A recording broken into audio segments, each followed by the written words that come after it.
नमस्कार मित्रांनो, मी छोटी तुम्हाला आज घेऊन जाणार आहे पुणे शहराच्या दक्षिणेस सुमारे 45 किलोमीटर अंतरावर असणारं ह्या प्राचीन शिवमंदिरात. हे तुम्ही पाहिलं आहे का? मूलतः ह्या ठिकाणाला मंगलगड असं सुद्धा म्हटलं जातं. शिव कैलाशों के बसी धौलीधारों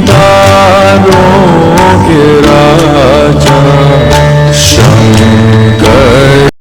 मला अजिबात कल्पना नाही की तुम्ही या मंदिराबद्दल आधी ऐकलंय की नाही, पण नसेल ऐकलं तर मी तुम्हाला सांगू इच्छिते की हे मंदिर जरी जुनं असेल तरी या मंदिराचं बांधकाम अजूनही सुस्थितीत आहे.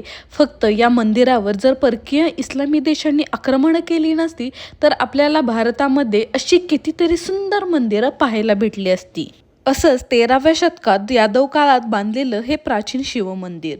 याच्या भिंतीवर सुंदर नक्षीकाम आणि कोरीवकाम केलेलं आहे. येथे रामायण आणि महाभारत काळातील कथांचे चित्रण केलेली शिल्प तुम्हाला इथे आढळतील.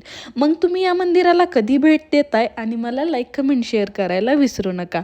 धन्यवाद.